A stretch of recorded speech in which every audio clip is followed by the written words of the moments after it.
The LOTAR's second function is as an operational counter-terror unit under the central command. The unit has both a wartime operational role as well as maintaining readiness for hostage situations during peacetime. Alright y'all, welcome back to Combat Arms channel. Okay, so today we're checking out another Israeli unit. Now we've checked out a bunch of units already, and you guys already know I love checking out the IDF just because I did work with the IDF when I was deployed. So we did a lot of training with them. We worked with them a lot on certain things, and yeah, I gotta say they're pretty solid. Now, the unit we're checking out today specifically is their LOTAR, which is like their counter-terror experts. They have a lot of counter-terror experts and a lot of counter-terror teams, but these guys I worked with specifically. So you guys can see I have this shirt here that I got when I was done working with them. So it's very orange, but it's really cool. This is just like I just use it as a gym shirt now, but you got their symbol there, and then you also have their symbol on the back. Now I don't know what this actually says, so if you guys could translate this Hebrew for me, I would really appreciate it. I imagine it just says like counter-terror something, but yeah, this is what I got from the LOTAR dudes when we were working with them. So very, very solid folk, and their training and their facilities just look on point. So I'm already expecting to be impressed with this video, but we'll check it out anyway. This is from Agilite. If you guys don't know Agilite, they make a lot of the Israeli Defense Forces gear, and I'm a huge fan of their gear. They make some awesome plate carriers and some awesome accessories as well. So appreciate you guys. Keep doing what you're doing and keep making these awesome videos, especially because I love checking them out. So let's do it. Hell yeah. Just jumping right into the action, huh? Unit Some really sick shots. LOTAR is the authority on everything related to counter-terror warfare for the entire Israeli Special Forces. The unit has two functions within the IDF. First, it operates as the primary counter-terror school and is the sole certifying authority for everything related to counter-terror warfare. Yes, sir. So yeah, these guys are pretty much the experts when it comes to counter-terror. And Israel does a really good job, especially like the Israeli Defense Forces does a really good job of learning from, previous events, either stuff in their history or stuff that happened in other countries, and adapting their tactics and their equipment for it. And even when we were going and training with them at the LOTAR school, they were adapting some of their tactics.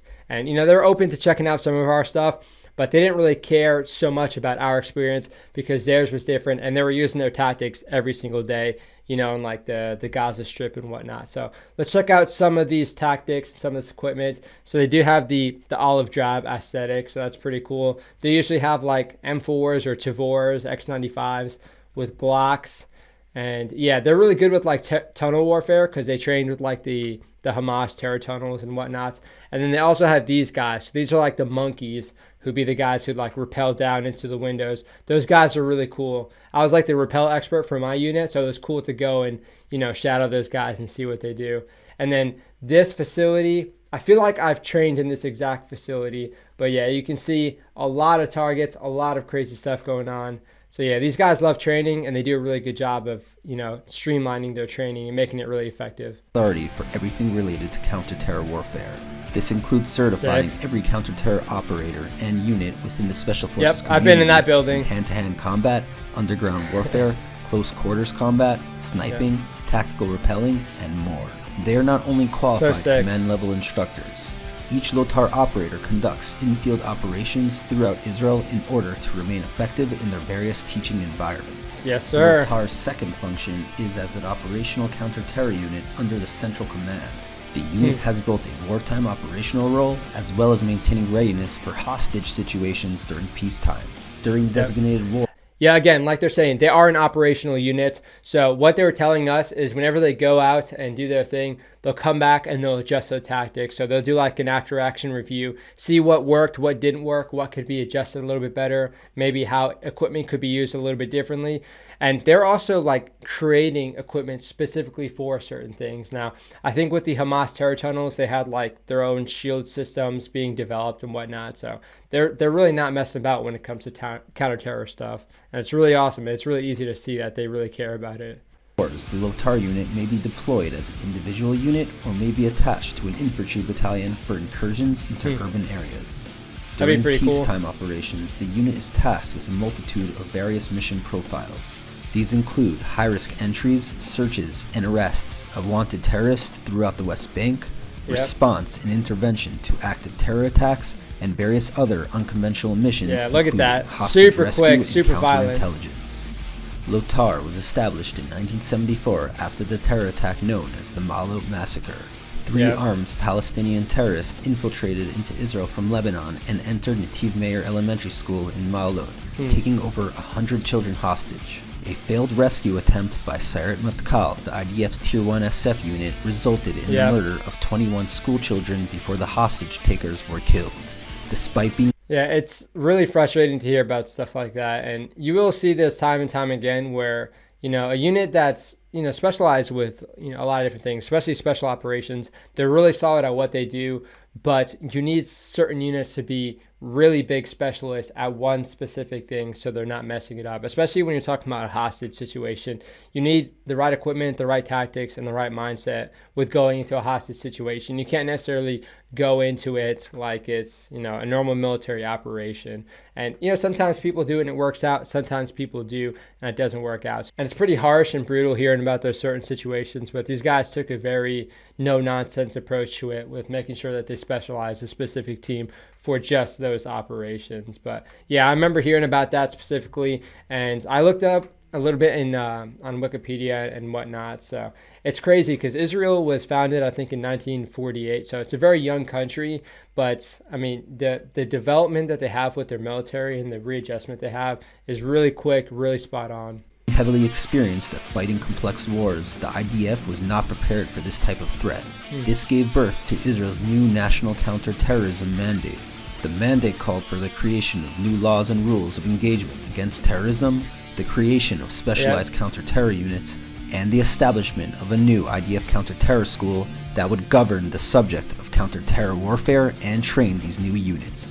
For LOTAR. Sure. Yeah, when you have the rules of engagement or the ROEs changing, then you really need to develop the tactics. And it's nice that they had one central location to teach those specific tactics for those ROEs. Was born. The unit has a recruitment process similar to all other special forces units in the IDF.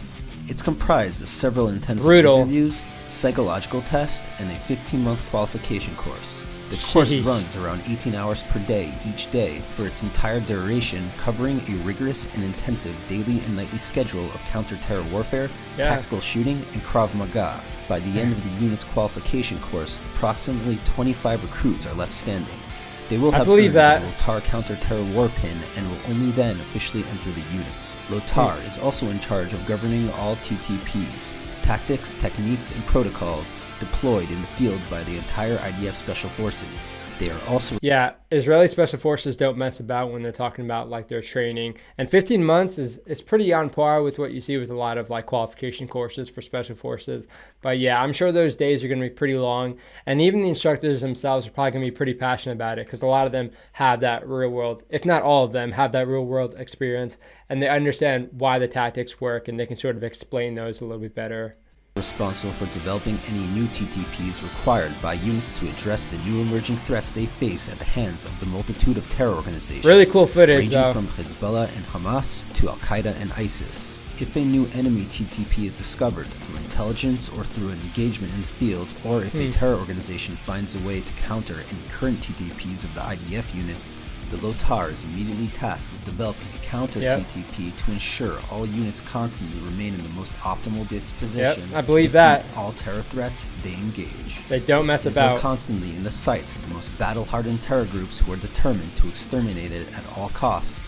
It is Israel's counter-terror capabilities that allow it to exist.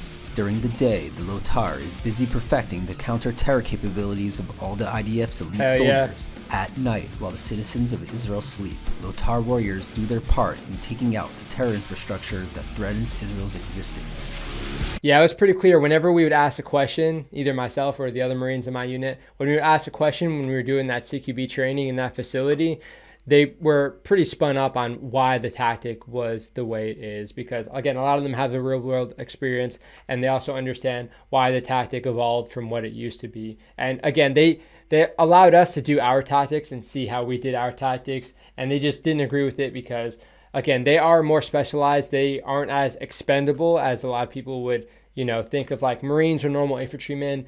a lot of infantry tactics are pretty like aggressive and just very, very dynamic. And they take a very short and deliberate approach to everything, just because they don't want to risk, you know, someone getting injured, someone getting shot. They don't want to take that violence and take it to the extreme when they can go a little bit slower, a little bit more precise. So that's basically their explanation to us, is they're not as expendable as us.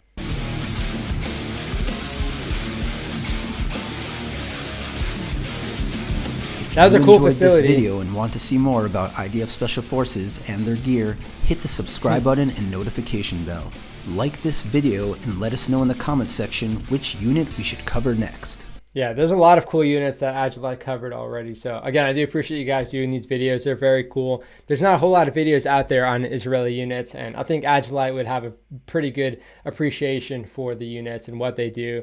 And of course, they make some really solid gear. So again, Agilite, thank you for that. But yeah, it was really cool to check out this, especially since I did work with the LOTAR dudes. Again, they're very no-nonsense people. They will develop their tactics whenever they need to. They're not afraid to, you know, change things up. A lot of infantry units, especially the U.S. military, they have this doctrine and they're very slow to change the doctrine. So a lot of times when I was doing Marine Corps training, it felt like it was almost like World War II tactics, like just getting up, buddy rushing across this open field and going into the prone. So I do think the U.S. is a little bit slower with updating their tactics. But I mean, again, you need to understand Israel's place, because they had Egypt on the west side, they have Syria and Jordan on the east side, and then of course they have, you know, Palestinians, and they're always fighting in the Gaza Strip. So they have much more experience, and it's much more personal to them because they're fighting it pretty much on their own territory every day. So it makes a lot of sense for them to want to, you know, try and do a lot, because they are a young country and there's a lot of people around them that really wouldn't care if they stopped being a country.